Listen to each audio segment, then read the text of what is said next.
Hey guys, it's Tube Design here, and today I'll be... oh god, oh well. So the salt is real, obviously, but I mean, what did you expect? What did Square Enix expect? I don't know what we all expected, but I haven't seen too many visual guides out right now detailing about how to actually beat the guy. And guys, I've done this fight at least 12 times now, 9 of which have failed miserably. But that's okay, because I know with my help I can help anyone who happens upon this video.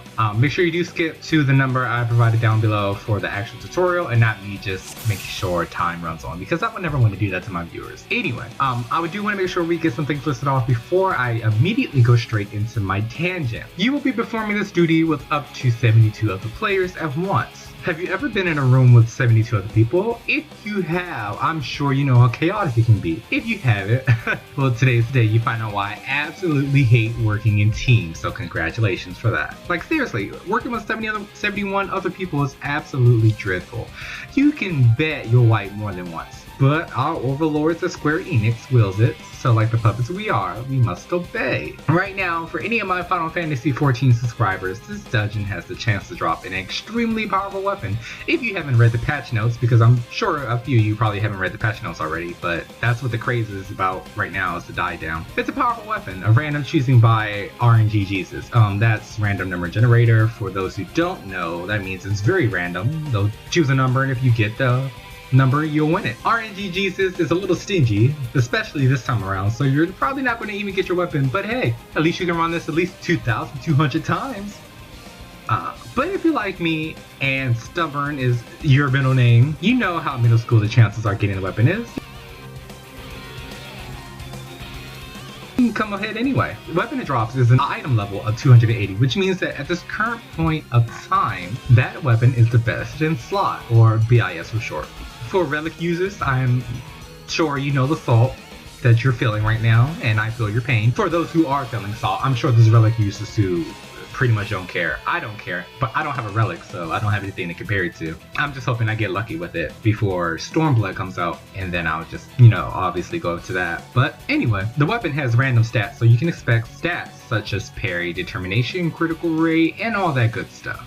Except for parry. Parry's not part of the good stuff, but it can happen. So, I mean, I think there was a ninja weapon with parry on it. I don't know how useful that is to a ninja, but hey, the damage output is what we want. Now to the guide. First, the emergency mission will only spawn when the weather is hyper-electricity. That is, if I'm not mistaken, that's with Ultima. The Pro Ultima boss thingy-majigger. Yeah, I think the Pro Ultima boss thingy weather. I'm sure you know what it looks like. There is no way at this time to force this weather condition to happen. It will happen randomly within a run, and there is no guarantee that the weather conditions will be right in every single run. So, you know, you can go an entire run without seeing the emergency mission, or, you know, it could pop at any time you want. So first, you want to make sure you hit to this position on the map. Now, when the emergency mission does start, it will, you know, it'll be like a big pop-up and you'll go there. There'll also be people shouting in the chat box not to rush in, and I'll tell you why in a minute. After getting to the area, you'll use the Maki teleporter and you'll be teleported to the next arena, where you'll face the Tomb Guy from Weeping City. It is best that you try your hardest to wait for everyone to arrive, but someone will no doubt pull the boss anyway, so I mean, hey. The mini boss is a no-brainer, so if they do pull, it's nothing you haven't seen before, and it'll be pretty easy. It has 2 major attacks, which are directly from the Weeping City's mini-boss. The same tactics apply here though. You'll not have any additional shields for his flaming epigraph, so you must heal shield through as necessary, although the damage is not as bad as the other guys from Weeping City. Now for the fun part of the raid. Yes, this is the part where I like to see how good people can listen when there's 71 of them. You need to wait at the teleporter gate for anyone who has yet to arrive. If you start this now, you're going to wipe before even if I don't know how to explain it. You're going to wipe because no coordination has been given.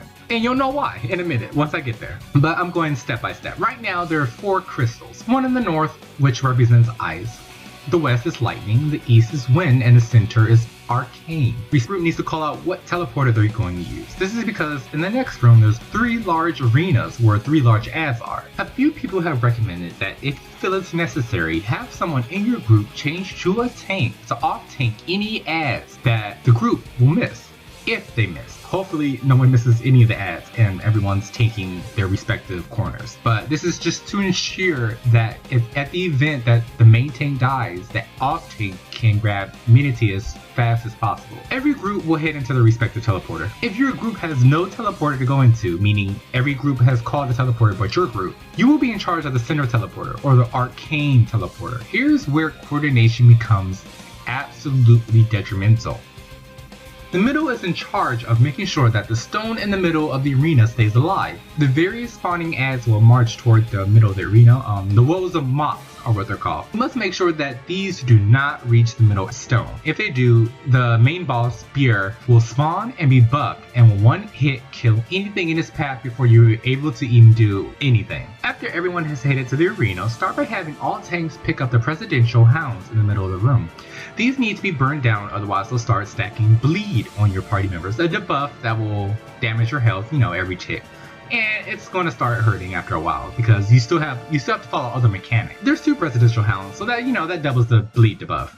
If you look around, you'll notice various elemental sprites. Some of them will start marching towards the middle stone, holding the main boss in place. You got to kill them ASAP or they will start wearing the stone down. This is why you assign groups. You need groups to ensure that ads are dying before they reach the middle. Other ads will do in a large AoE from where they are currently positioned. Burn them down as well. They hurt like hell. To sum up, burn everything down. Basically, that's what you need to do.